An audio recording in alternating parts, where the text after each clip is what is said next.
Gente, vamos trazer aqui uma cobertura publicada pelo Jornal Estado de São Paulo, recuperada pela CNN. Dados do portal da Transparência mostram aí o pagamento de super salários, salário de até R$1 milhão, a um grupo de militares no ano de 2020, auge da pandemia.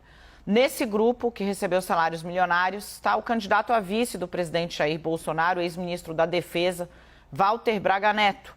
Outros integrantes do primeiro escalão do governo, como o ex-ministro de Minas e Energia, também foram brindados com esse super salário. A Carla Bride traz os detalhes para a gente.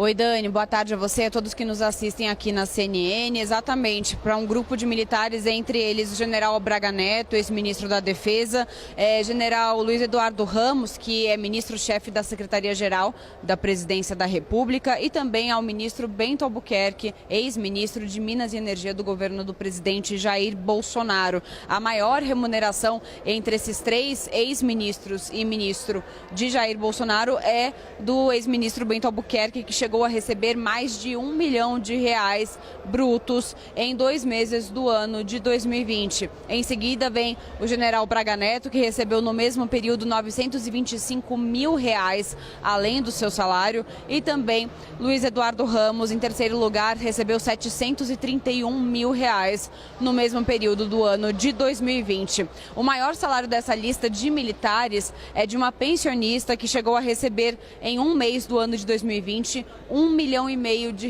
brutos, além do seu salário normal. De acordo com o posicionamento da defesa do ex-ministro Bento Albuquerque, afirmou que esse valor informado pelo portal da Transparência não se trata de salário, mas sim de pagamentos de caráter indenizatório em razão do ministro ter ido para a reserva. Isso também, esse discurso, essa justificativa também veio da defesa do ministro Luiz Eduardo Ramos, que afirmou que os regramentos e normas legais que justificam os recursos são os que regulam a transferência para a reserva remunerada de todos os militares. Dani, é com você. Obrigada, querida, pelas informações. Eu vou trazer aqui rapidamente a Renata e o Yuri Pita. Gente, é difícil, né, justificar assim, ainda mais no auge da pandemia, salário de R$1 milhão para integrante das Forças Armadas. Começa com o Yuri.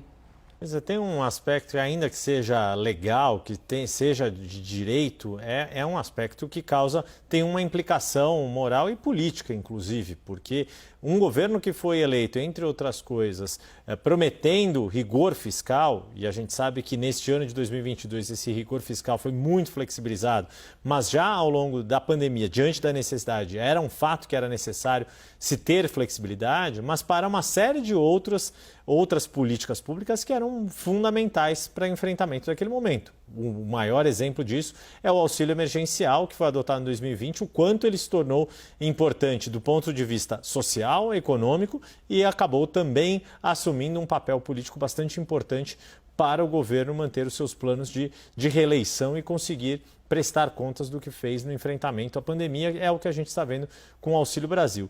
Não é de hoje que os militares são questionados pelos direitos que têm. A gente tem um histórico bastante longo no país, ainda, por exemplo, em relação à pensão, por exemplo, de mulheres solteiras, filhas solteiras de militares. Não é o caso aqui. A indenização é diretamente a esses ex-oficiais que estão na reserva agora. Mas a grande questão é que isso causa um incômodo muito grande e é muito difícil de se justificar, ainda que seja legalmente previsto, porque são valores muito acima da média do que ganha um cidadão comum.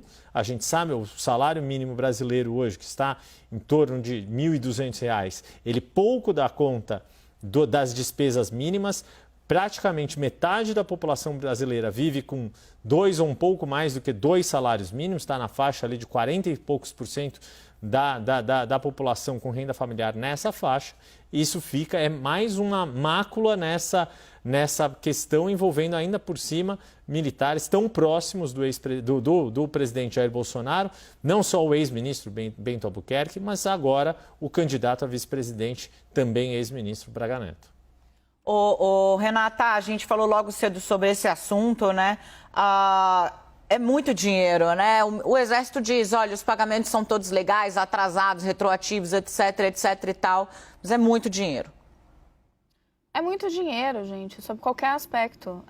Bem, o Yuri falava uma comparação que me parece necessária e justa, ou seja, quanto eles estão recebendo frente à realidade do funcionalismo até e da realidade brasileira. Mas eu quero que a gente olhe, me parece, foi o que me chamou muita atenção, como que um salário que é de R$31 mil ou R$35 mil, no caso do general Braga Neto, os vencimentos dele eram na casa de R$31 mil, e no caso do ex-ministro Bento Albuquerque, na casa de R$35 mil. Como é que isso se transforma numa tacada só, num benefício de perto de R$1 milhão? Então, primeiro, que é importantíssimo que isso seja veiculado, a reportagem do Estadão, que a CNN foi lá, confirmou e está aqui detalhando, que as explicações detalhadas sejam dadas, que indenizações são essas e que a sociedade se debruce sobre isso para entender se isso deve prosseguir. Porque a gente fala o ano inteiro. Gente, esses assuntos eles não estão desvinculados. A gente fala o ano inteiro e todo ano nós falamos sobre o debate orçamentário, sobre a necessidade do governo de, vez e outra, ou quase sempre, segurar, bloquear recursos esses que deixam de ir, por exemplo, para universidades, mas deixam de ir também para investimentos, às vezes até do Ministério da Defesa, porque o Ministério da Defesa está sempre lá pleiteando, com toda a razão, que o governo distribua e invista mais em seus projetos para armamento das forças, projetos de inteligência. Agora, tudo isso, gente, é dinheiro público e vem do mesmo lugar, da arrecadação de impostos. Então, quando a gente debate orçamento público e quando a gente olha para esse tipo de remuneração, os assuntos estão conectados. Então, assim, o que pode justificar, ainda que sejam oficiais que estão ali, né, no pelotão das Forças Armadas, a gente está falando de generais, ainda que estejamos falando disso, o que justifica uma remuneração de quase R$1 milhão, que vem de dinheiro que foi arrecadado de impostos, que vem dinheiro que, de certa forma, está sendo gasto para isso e não está indo para outras áreas.